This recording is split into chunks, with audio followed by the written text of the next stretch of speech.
कोलकाता में सैर को लेकर बवाल, बीजेपी बीएलओ आमने सामने, देर रात नारेबाजी से बिगड़ा माहौल।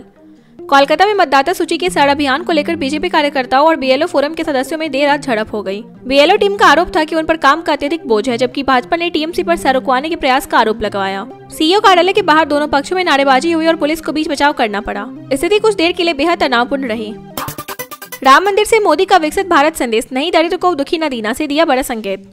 अयोध्या में राम मंदिर पर धर्म ध्वजा फहराने के बाद पीएम मोदी ने रामचरितमानस की चौपाई नहीं दलितों को दुखी न दीना का उल्लेख करते हुए कहा कि विकसित भारत में कोई भी गरीब या दुखी नहीं रहना चाहिए। उन्होंने वेलफेयर को राम राज्य की मूल अवधारणा से जोड़ा और बताया कि राम भाव से जुड़ते हैं, भेद से नहीं। मोहन भागवत और योगी आदित्यनाथ भी ऐतिहासिक अवसर पर मौजूद रहे। दिल्ली की जहरीली हवा पर नए सीजीआई का तंज, पूरी राजधानी का यही हाल है मिलॉर्ड। दिल्ली में घनी धुंध और खराब एक्यूआई के बीच सुप्रीम कोर्ट में सुनवाई के दौरान एक वकील के खांसने पर नए सीजीआई सूर्यकांत ने कहा, दिल्ली का यही हाल है। राजधानी में प्रदूषण स्तर बेहद खराब बना हुआ है और आशंका है कि इथियोपिया में फटे ज्वालामुखी की राख का गुबार हालत और बिगाड़ सकता है। दिल्ली एनसीआर में स्वास्थ्य जोखिम बढ़ने के चलते चिंता लगातार बढ़ रही है। अयोध्या में धर्म ध्वज फहराते ही बोले मोहन भागवत, राम राज्य का सपना साकार, संघर्ष करने वालों की आत्मा तृप्त।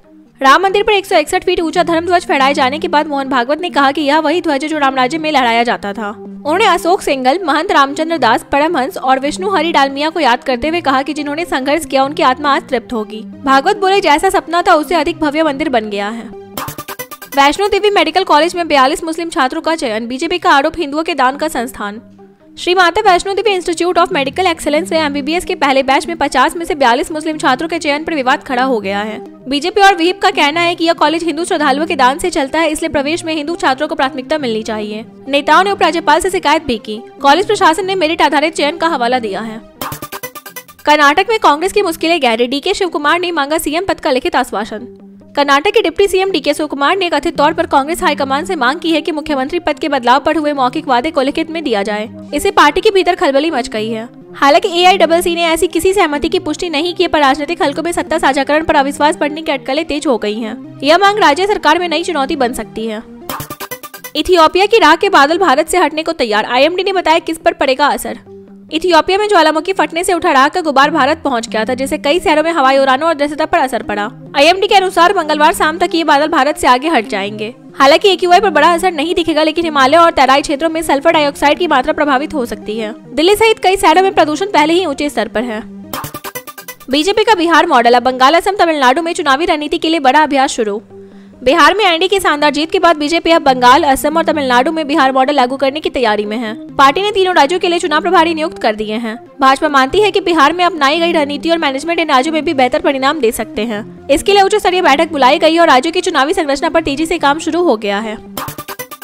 चक्रवाती तूफान से मौसम में अचानक बदलाव, दक्षिण भारत में भारी बारिश, उत्तर भारत में ठंड बढ़ेगी।